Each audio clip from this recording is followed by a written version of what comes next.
The old man felt very lonely. He had been an accompanist for singers and instrumentalists for many years. But now his hands shook so badly that no one would hire him anymore. The newspapers had given up on advertising his services, and no one came to see him play. His wife suggested that he should give up his old life and take up some other work. Oh, but the old man did not want to do that. He loved being an accompanist. It was all that he had ever known. How could he give it up? Then one day a young woman called on him. Her name was Celine, and she wanted to make an appointment with him. She said that she needed an accompanist for a song recital, and she wanted to know if he was available. The old man looked at her and saw that she was very beautiful, but she was not famous. So he told her that he could not work with someone who was not well known. Celine became very upset. She started to cry, and the old man felt sorry for her. He did not mean to be rude, but what could he do? He was getting too old to work with unknown singers. But then Celine said something that made the old man change his mind. She told him that she was willing to pay him double his usual fee. At first, the old man thought that this offer was just another trick. He had heard similar offers before, but Celine insisted, and finally, the old man agreed. On the day of the recital, the old man arrived early at the hall and sat down in a corner, took out his sheet music, and started to practice. Soon the hall filled up, and the old man watched as people took their seats.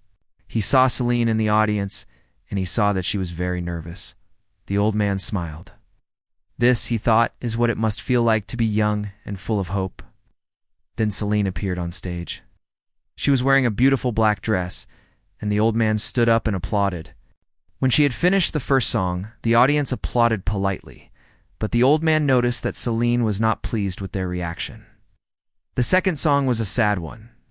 The old man could tell that Celine was pouring her heart and soul into it, but the audience remained indifferent. They talked among themselves and paid no attention to her. When she had finished the song, there was silence. No one applauded. The old man was shocked. How could people be so rude? He stood up and started to applaud. Then others began to applaud, and Celine took a bow.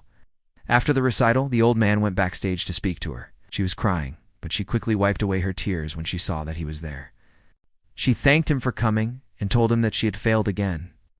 The old man put his arm around her shoulder and said, "You did very well today. You have a wonderful voice, and you will be a great star one day." Celine looked at him and asked, "Do you really think so?"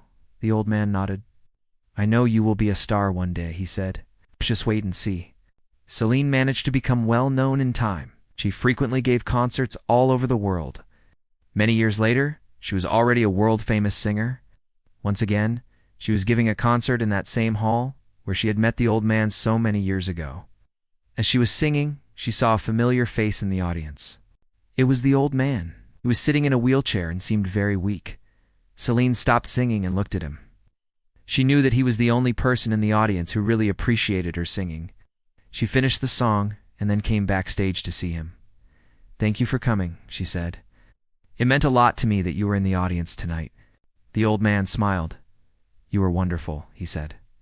"I knew you would become a star. You were born to sing."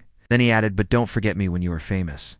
Celine laughed. "How could I ever forget you?" she asked. "You were the one who believed in me when no one else did. You gave me my first chance. I will never forget you." She kept her promise.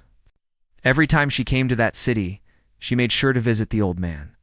Sometimes she brought him flowers or food, and whenever he was feeling lonely, she would sit by his bed and talk to him for hours.